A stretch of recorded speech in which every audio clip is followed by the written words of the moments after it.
ini yang mau saya sampaikan adalah tentang budaya positif.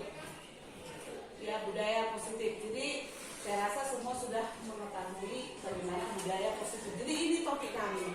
Sebelum-sebelumnya memang sudah ada topiknya tentang filosofi Ki Hajar Dewantara. Bagaimana dia menyatakan bahwa tujuan pendidikan itu adalah untuk mendidik murid-murid supaya mereka bahagia, senang, dan sesuai dengan kodrat alam dan kodrat zaman anak tersebut. Itu sudah kami pelajari. Dan yang kedua yang sudah kami pelajari itu adalah ada nilai dan peran guru penggerak. Jadi ada nilai-nilai yang kami harus lakukan dan juga peran. Dan yang ketiga ada visi. Dan yang terakhir untuk modul 1 ini adalah budaya positif. Ini yang akan divideokan untuk tugas kami untuk menyampaikan bagaimana tentang budaya positif tersebut. Jadi di sini dikatakan budaya positif itu atau ekosistem positif. Jadi kita ambil contoh perbandingannya dengan hidup tumbuh-tumbuhan seorang petani. Jadi Ki Hajar Dewantara menyatakan seorang guru itu seharusnya sebagai petani. Bagaimana layaknya sebagai petani. Jadi dalam hakikatnya di situ sama kewajibannya dengan seorang pendidik yang menanam padi misalnya hanya dapat menuntun tumbuhnya padi. Ia dapat memperbaiki kondisi tanah, memelihara tanaman padi, memberi pupuk dan air, membasmi ulat-ulat atau jamur-jamur yang mengganggu hidup tanaman padi dan lain sebagainya. Jadi sama halnya kita juga sebagai pendidik. Jadi ibaratnya sekolah itu sebagai tanah, bibit itu adalah murid kita. Jadi bagaimana kita untuk menjaga bibit itu supaya dia baik gitu. Dan sekolah juga berperan bagaimana supaya mereka tumbuh dengan baik di tanah tersebut. Itu untuk yang diambil oleh si Ki Hajar Dewantara. Lalu ada perubahan paradigma. Perubahan paradigma ini di sini dicontohkan ada 2 orang. Ya, misalkan saya dengan teman saya, lalu disobeklah cari kertas kecil, tuliskan benda atau sesuatu yang sangat berharga untuk Anda, lalu letakkan di salah satu tangan Anda, dan genggam benda sesuatu tersebut dengan segala daya. Baru dibuatlah sebuah kepalan. Jadi ini salah satu teman itu atau saya bikin secari kertas tadi di tangan saya kepal. Apakah teman saya itu memaksa saya untuk membuka tangan saya atau membujuk gitu. Jadi ini diibaratkan di perubahan paradigma. Di mana perubahan paradigma itu dari stimulus respon ke teori kontrol. Kalau dia stimulus respon dia, yang pertama kita mencoba mengubah orang agar berpandangan sama dengan kita. Itulah kalau stimulus respon. Kalau di teori kontrol dia, kita berusaha memahami pandangan orang lain tentang dunia. Jadi yang selama ini yang kita lakukan yang stimulus respon ini, di mana perilaku buruk dilihat sebagai suatu kesalahan. Namun menurut teori kontrol, semua perilaku memiliki tujuan, baik itu perilaku yang salah. Lalu yang ketiga, orang lain bisa mengontrol saya, tapi kalau di teori kontrol hanya Anda yang bisa mengontrol diri Anda. Lalu saya bisa mengontrol orang lain. Kalau di teori kontrol dia Anda tidak bisa mengontrol orang lain. Lalu pemaksaan ada pada saat bujukan gagal. Jadi kadang-kadang kita lakukan ini, udah kita bujuk dia, kita bujuk tapi tidak mau. Kalau kita paksalah, kita buat ada hukuman atau pemaksaan. Tapi kalau dia di teori kontrol, dia kolaborasi dan konsensus menciptakan pilihan-pilihan baru. Itu dia. Jadi diinginkan di dalam pendidikan ini adalah menggunakan teori kontrol. Jangan lagi stimulus respon. Lalu model berpikir menang dan kalah. Ada yang menang, ada yang kalah. Tapi kalau di teori kontrol katanya, ini model berpikirnya menang-menang. Jadi semua menang. Ibaratnya semua juara, semua tidak juara begitu. Jadi itu dia untuk teori kontrol ini. Inilah perubahan paradigma yang diharapkan dari stimulus respon ke teori kontrol. Lalu yang berikutnya tentang disiplin. Ini disiplin ini dan buat di sana berasal dari bahasa Latin yang artinya belajar. Lalu makna asal dari kata ini berkonotasi dengan disiplin diri dari murid-murid Socrates dan Plato. Lalu disiplin diri membuat orang menggali potensinya menuju sebuah tujuan apa yang dia hargai. Namun dalam budaya kita, makna kata disiplin telah berubah menjadi sesuatu yang dilakukan seseorang pada orang lain untuk mendapatkan kepatuhan.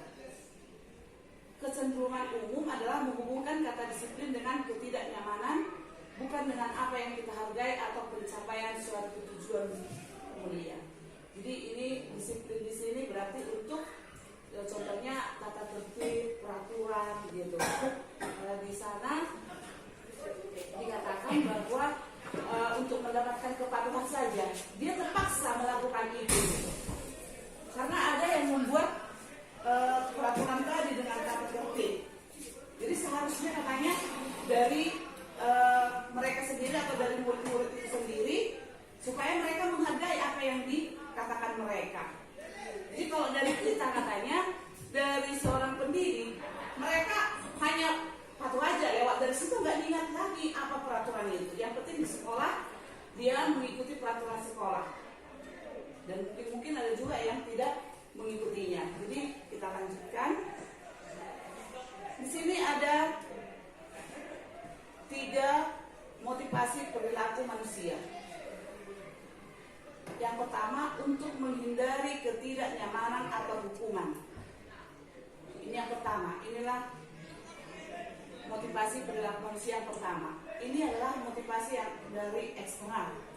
Lalu yang kedua, untuk mendapatkan imbalan dari orang lain atau institusi. Jadi di sini apa dibuat? Apa yang akan saya dapatkan apabila saya melakukannya? Itu dia motivasi yang kedua. Lalu motivasi yang ketiga, untuk menghargai diri sendiri, menjadi insan sesuai harapan kita. Jadi di sini dikatakan saya akan menjadi orang yang seperti apa bila saya melakukannya. Jadi sudah itu dari dirinya. Jadi motivasi yang ketiga inilah yang mau diharapkan dari murid-murid itu. Bukan berarti kalau motivasi 1 dan 2 itu yang selama ini terjadi untuk menghindari ketidaknyamanan. Contoh, kalau misalkan dia terlambat supaya dia tidak dihukum. Nah, makanya buat saya apa yang akan terjadi apabila saya tidak melakukannya? Mungkin ada hukuman dari guru gitu. Begitu juga yang kedua, mendapatkan imbalan. Kalau saya lakukan ini, apa imbalan bagi saya? Nah, itu. Jadi yang diharapkan yang ketiga ini untuk menghargai diri sendiri, dari diri dulu gitu, dari diri. Jadi motivasi di sini yang ketiga ini adalah motivasi internal, tujuan disiplin positif. Inilah tujuan disiplin positif itu.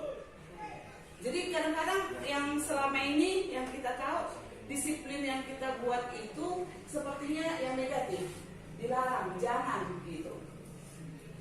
Jadi itulah untuk motivasi. Lalu ini untuk pengertian merdeka. Ya, merdeka. Menurut Ki Hajar Dewantara, merdeka itu artinya tidak hanya terlepas dari perintah, akan tetapi juga cakap membuat memerintah diri sendiri. Ini arti merdeka. Jadi dalam belajar pun bukan merdeka belajar mereka sebebas-bebasnya mau belajar apa tidak, bukan begitu. Tapi mereka atau murid-murid itu bisa memerintah diri sendiri untuk belajar. Tidak ada lagi pemaksaan. Jadi terkait ke motivasi tadi, berarti ke motivasi yang ketiga, menghargai diri sendiri. Jadi kalau misalkan datang dia ke sekolah, artinya kalau datang ke sekolah terlambat dia, berarti dia tidak menghargai diri sendirinya gitu.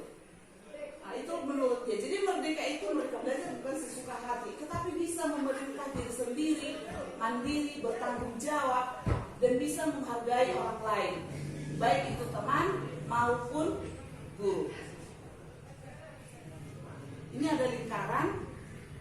inilah peraturan kelas, ada peraturan kelas yang menjadi keyakinan kelas nantinya, dan sehingga tercipta lingkungan positif, dan nantinya itulah yang akan menjadi budaya positif. Jadi mungkin tidak sama di dalam satu kelas itu atau di antar kelas sama peraturannya. Mungkin di kelas ini mereka sudah rapi pakaiannya, tapi di kelas lain semua luar. Jadi mungkin di kelas yang satu ini yang sudah rapi, tidak perlu lagi kita buat peraturan di sana, karena mereka sudah tahu bahwa anak sekolah itu sudah bisa memasukkan bajunya gitu. Jadi seperti itu. Jadi nanti peraturan yang dibuat dengan kesepakatan dengan murid, bukan lagi guru yang buat peraturannya, tapi dengan murid kita bersama-sama membuat kesepakatan, dan nantinya itu akan menjadi keyakinan dia yang bisa membuat lingkungannya jadi positif dan akhirnya menjadi budaya positif di sekolah ini. Itulah arti dari lingkaran ini. Jadi ini keyakinan kelas, hukuman, dan penghargaan. Mengapa tidak peraturan saja? Mengapa harus keyakinan kelas? Jadi tidak ada lagi peraturan nanti, tapi diganti jadi keyakinan kelas. Mengapa kita memiliki peraturan harus menggunakan helm bila mengendarai kendaraan roda 2? Lalu yang kedua, mengapa kita memiliki peraturan 3M, menggunakan masker, mencuci tangan, dan menjaga jarak 1,5 meter? Lalu yang ketiga, mengapa kita memiliki peraturan harus datang tepat waktu pada saat mengikuti pelatihan atau ke sekolah gitu. Jadi ini untuk mendukung motivasi intrinsik, kembali ke nilai-nilai atau keyakinan, lebih menggerakkan seseorang dibandingkan mengikuti serangkaian peraturan-peraturan. Jadi lanjutkan, inilah contoh keyakinan kelas yang menjadi kesepakatan. Ini dia contohnya. Datang tepat waktu, mengucapkan salam, menjaga kebersihan sekolah, berdoa sebelum dan sesudah kegiatan, aktif dalam pembelajaran, lalu tertib. Dan ada juga yang B ini, kesepakatan kelas. Saling menyayangi, baru semangat, peduli terhadap teman. Itu dia untuk contoh-contohnya. Jadi tidak lagi dibuat di sana dilarang merokok atau apa gitu. Jadi kalau kita lihat inilah contohnya. Peraturan, selalu kembalikan buku ke tempatnya. Jadi keyakinan kelas atau nilai kebajikan yang dituju di sana adalah tanggung jawab. Jadi nanti keyakinan kelas di setiap kelas ada seperti ini. Yang pertama tanggung jawab. Jadi tanggung jawab bisa yang pertama selalu kembalikan buku ke tempatnya. Ini bisa di perpustakaan atau di kelas pun mau diserahkan begitu. Lalu dilarang mengganggu orang lain. Keyakinan kelas yang kita buat di sana jadi menghormati orang lain dan diri sendiri. Jadi bukan lagi dilarang mengganggu orang lain, bukan itu lagi, tetapi menghormati orang lain dan diri sendiri. Lalu di sana hadir ke sekolah 15 menit sebelum pembelajaran dimulai. Keyakinan kelas di sana menghormati orang lain, komitmen pada tujuan. Berarti dia harus menghormati dan gurunya lah, temannya, dan juga dia komitmen terhadap tujuan dia ke sekolah. Lalu dilarang melakukan kekerasan. Ini contoh peraturan. Lalu keyakinan kelas yang dibuat di sana lah keselamatan atau menghormati orang lain. Lalu dilarang menggunakan narkoba. Jadi keyakinan kelasnya menjadi kesehatan. Bisa dijelaskan kepada murid-murid itu, ya kenapa dilarang menggunakan narkoba? Itulah peraturannya. Ya, berarti untuk sehat. Begitu. Lalu yang bergantian atau menunggu giliran, ini menghormati orang lain atau kesabaran. Lalu kalau menggunakan masker tadi untuk kesehatan atau keselamatan. Jadi ini jangan berlari di kelas. Ini untuk keselamatan dan keamanan. Jadi inilah keyakinan kelas yang mau kita buat. Gitu. Jadi dari peraturan tadi, peraturan itu didiskusikan dengan murid tersebut.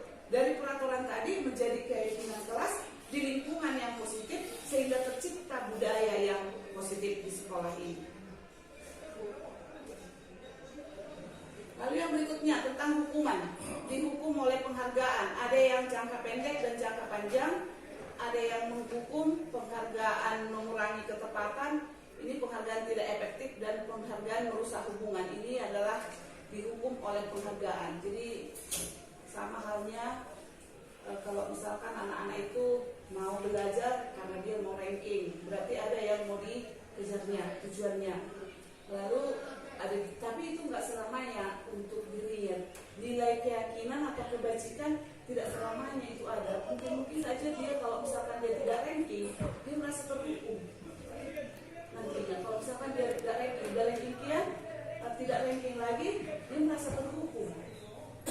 Jadi mungkin dia jadi akan merasa down jadinya jiwanya. Padahal sebenarnya kalau dari materi yang kami dapatkan itu semua menang, semua juara, ibaratnya seperti itu, ya. Jadi karena dia teori kontrol tadi, metodenya itu atau modelnya itu menang-menang, tidak ada yang kalah. Yang penting mereka punya kesepakatan atau keyakinan kelas.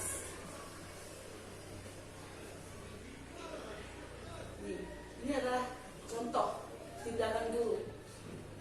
Mencatat 100 kali di dalam buku kalimat saya tidak akan terlambat lagi karena terlambat dia datang ke sekolah. Ini adalah hukuman. Kalau kita buat dia mencatat 100 kali, saya tidak akan terlambat begitu. Lalu lari mengelilingi lapangan basket 2 kali karena terlambat hadir di sekolah. Ini juga hukuman. Dan murid diminta untuk push up 15 kali karena tidak menggunakan masker ke sekolah. Ini juga hukuman. Lalu menggantikan kertas tugas teman yang telah dicoret-coret, ini adalah sebagai konsekuensi. Membersihkan tumpahan air di meja tulis karena tersenggol pada saat belajar, ini adalah konsekuensi. Lalu murid disuruh untuk mengenakan sepatu seharian di sekolah karena tidak mengenakan sepatu hitam. Jadi ini hukuman. Artinya dia tidak mengenakan sepatu ini ya, tidak mengenakan sepatu karena dia tidak mengenakan sepatu hitam. Jadi kalau kita lakukan itu adalah hukuman. Lari mengelilingi lapangan basket 2 kali karena terlambat 10 menit untuk pelajaran PJOK. Ini adalah konsekuensi. Jadi kalau misalkan saya guru fisika tadi menyuruh dia lari lapangan karena dia terlambat masuk kelas, itu adalah hukuman dari saya. Tapi kalau dia guru olahraga yang menyuruh dia berlari, itu sudah konsekuensi, gitu. Jadi yang diharapkan di sini bukan hukuman, ini alternatif terakhir yang nggak bisa. Contohnya dia sudah dibuat konsekuensi apapun, dia tetap juga melakukan hal tersebut, baru dia masuk ke hukuman itu. Itu dia tentang perbedaan hukuman dengan konsekuensi. Karena diharapkan dia pakai konsekuensi, keyakinan kelas tadi terhadap konsekuensi dia. Jadi di sini perbedaannya. Hukuman itu sesuatu yang menyakitkan harus terjadi. Kalau konsekuensi sesuatu harus terjadi. Lalu yang kedua, membuat anak sakit fisik maupun hati untuk jangka waktu lama. Dia akan dendam sama kita kalau misalkan hukumannya memberatkan buat dia. Kalau konsekuensi, membuat anak merasa tidak nyaman dalam jangka waktu pendek. Itu kalau konsekuensi. Lalu hukuman, anak membenci kedisiplinan. Sedangkan konsekuensi dia, anak menghargai disiplin. Hukuman itu adalah paksaan, sedangkan konsekuensi stimulus tanggapan. Lalu mendorong anak menyakiti diri sendiri. Itu hukuman. Kalau konsekuensi dia mendorong anak agar mudah menyesuaikan diri. Lalu hukuman, konsep diri yang buruk. Kalau konsekuensi, konsep diri yang baik. Lalu hukuman, anak belajar untuk menyembunyikan kesalahan, berbohong dia untuk demi kebaikan. Tapi kalau konsekuensi, anak belajar untuk mematuhi peraturan nantinya. Lalu untuk hukuman, marah, rasa bersalah, dipermalukan, merasa tidak dihargai. Lalu kalau konsekuensi, kehilangan hak, dibuat tidak nyaman, diasingkan untuk sementara aja kalau dia menggunakan konsekuensi. Contohnya tadi konsekuensi dia berlari lapangan disuruh guru olahraga, dia akan sementara dia hanya pada saat itu aja tidak nyaman gitu. Tapi kalau di hukuman katanya akan selamanya menjadi tidak nyaman buat dia.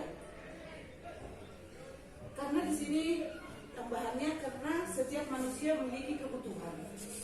Ada kebutuhan dasar manusia yang pertama itu cinta kasih akan diterima. Lalu penguasaan. Ini survival, berarti bertahan hidup. Lalu kesenangan dan kebebasan. Inilah 5 kebutuhan dasar manusia. Jadi mungkin anak itu kalau misalkan dia buat ulah di kelas, ada juga mungkin dia dalam hal dia mau menguasai kelas itu. Atau bisa juga dia menjadi biar diperhatikan oleh gurunya. Mungkin gurunya katanya cantik dilihatnya, jadi biar diperhatikan. Dia ada kesenangan, senang aja dia membuat gurunya marah. Lalu dia kebebasan, dia mau bebas. Padahal sebenarnya di situ dia harus menghormati. Makanya tadi harus ada keyakinan kelas menghormati orang lain. Berarti sudah termasuk gurunya dengan temannya, bukan sebebas-bebasnya. Jadi itulah 5 kebutuhan dasar manusia. Jadi setiap perilaku murid itu didasarkan pada 5 kebutuhan dasar manusia ini. Apakah dia ingin diterima atau dengan kasih sayang? Apakah dia hanya bertahan hidup?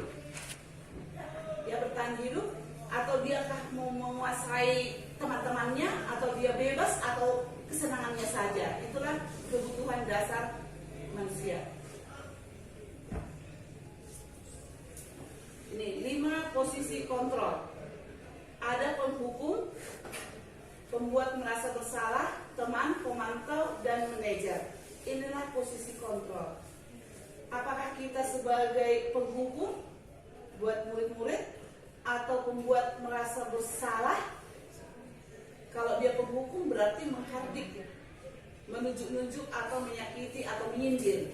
Itu sebagai penghukum. Jadi guru itu berkata, kalau kamu tidak melakukannya, awas ya, rasakan. Nah, itu sebagai penghukum.